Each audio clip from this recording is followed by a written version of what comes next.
Hello everyone, আসসালামু আলাইকুম। Welcome back to my jazz cooking channel. আমি আপনাদের সাথে নতুন আরেকটি রেসিপি শেয়ার করব। আজকের রেসিপি গুঁড়া দুধের বরফি বা সন্দেশ, যাই বলেন।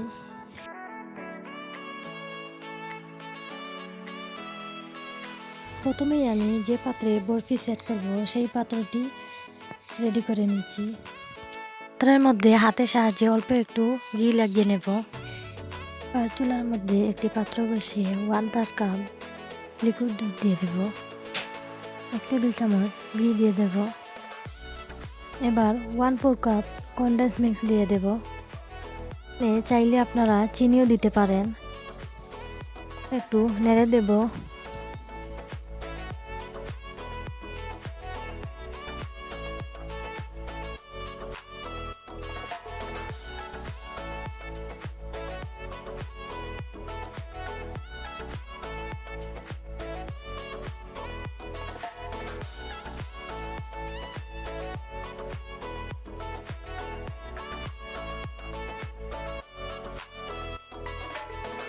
এবার আমি 1 কাপ পরিমাণ গুঁড়া দুধ দিয়ে দেব।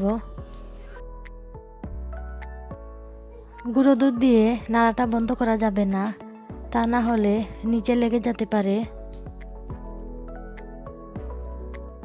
এ পর্যায়ে চুলার হিটটা থাকবে একেবারে মিডিয়ামে।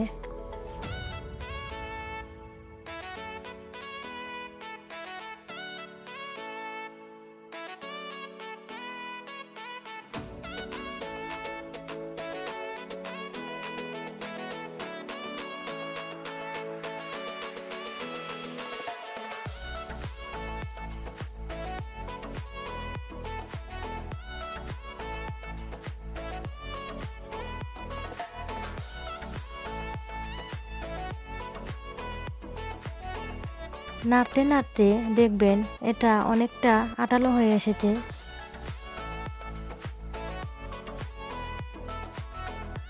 এ পর্যায়ে আমি নামিয়ে ফেলবো।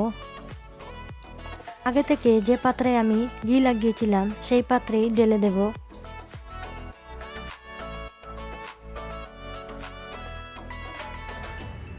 চামচের সাহায্যে এটাকে আমি সেট করে নেব।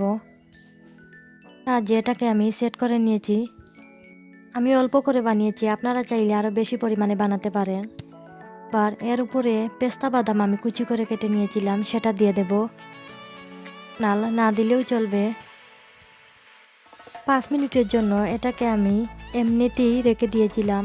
5 মিনিট পর এটা শক্ত হয়ে গেছে। এটা ফ্রিজারে না রাখলেও চলবে, এমনিতেই এটা শক্ত হয়ে যায়। এবার নিজের পছন্দ মতো সাইজ করে কেটে নেব। সব কিছু মিলিয়ে আমার সময় লেগেছে মাত্র 10 মিনিট। আপনারা চাইলে বাসায় এটা ট্রাই করতে পারেন। সম্ভব মজা। যারা মিষ্টি বানাতে পারেন না তারাও এটা তৈরি করে খেতে পারবেন। যদি আমার এই ভিডিওটি ভালো লাগে তাহলে অবশ্যই সাবস্ক্রাইব করতে ভুলবেন না।